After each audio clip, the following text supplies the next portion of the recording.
Matter of fact, most true leaders in history were forced out of the shadows by circumstances. They had to respond.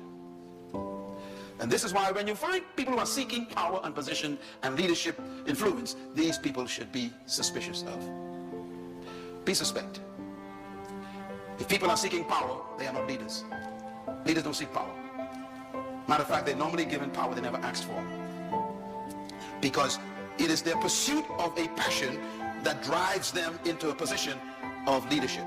Leaders are people who haven't found something to live for. These are people who have found something to die for. The problem with our generation is we don't want to die. We want to live. We want to live in a big house with a nice car too. We want a lot of money. We want a lot of notoriety. We want to be in the limelight. We want the lights on us. We don't want to die for nothing. Dying is a part of leadership. Let's read a statement made by Nelson Mandela that reveals the kind of man he was.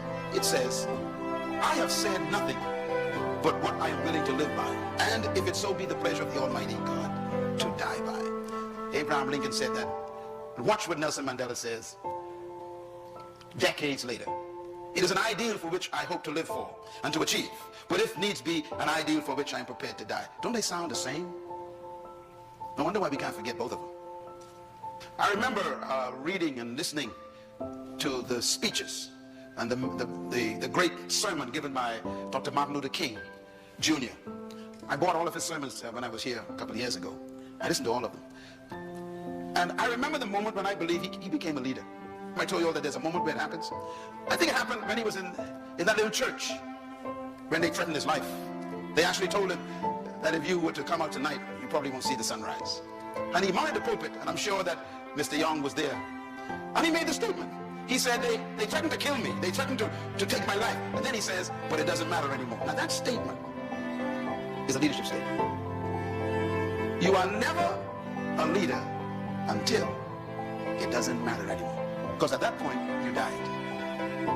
As long as it matters, you will never change the world. Jesus said it this way. He said, if you seek your life, you will lose it. But if you're willing to lose your life for my sake, you will what? Find it. That means they can never get rid of you out of history.